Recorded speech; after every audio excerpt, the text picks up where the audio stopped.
హరి ఓం. శ్రీ గురుభ్యో నమః. హరి ఓం. వాక్య విభూతి అనే శీర్షికలో భగవాన్ శ్రీ సత్య సాయిబాబా వారి ఉపదేశం తెలుసుకుందాం. అమోఘ తెలివి. ప్రేమాత్మ స్వరూపులారా, మీ శరీర సంపద, దానిలో దాగి ఉన్న అమోఘమైన తెలివి మీకే సొంతమని మురిసిపోతున్నారు. ఎన్నటికీ అది నిజం కాదు. గత జన్మలో మీరు చేసిన కర్మను అనుసరించి భగవంతుని దయ తోడైతేనే మీరు ఈ ఆకృతిని దాల్చగలిగారు.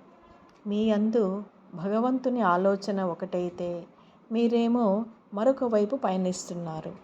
మీలోని తెలివి ప్రభావంతో నిస్వార్థంగా ఇతరులకు ఉపయోగపడుతూ మిమ్మల్ని మీరు ఉద్ధరించుకోవాలి. కానీ నేటి మానవుడు ఈ రెండూ చేయక పచ్చి స్వార్థంతో పర వ్యామోహంలో పడి కొట్టుకుపోతున్నాడు. మీకు అమోఘమైన తెలివిని, సంపదను ఇచ్చిన భగవంతుడు మీ జీవితాన్ని కూడా ముందు రచించి ఈ రంగం మీదకి పంపించడం జరిగిందని ఊహించలేకపోతున్నారు.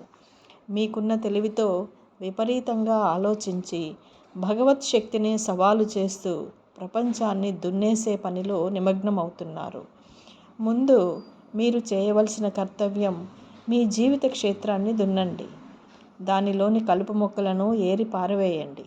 అప్పుడు ఆ క్షేత్రంలో నిస్వార్థం, దయ, ప్రేమ అనే వృక్షాలు ఘనంగా పెరిగి మహావృక్షాలై మహామహులకు కూడా నీడనివ్వగలుగుతాయి. ఈ వృక్షాలను పెంచలేని వాడికి ఎంత తెలివి ఉన్నా బూడిదలో పోసిన పన్నీరుగా మారుతుంది.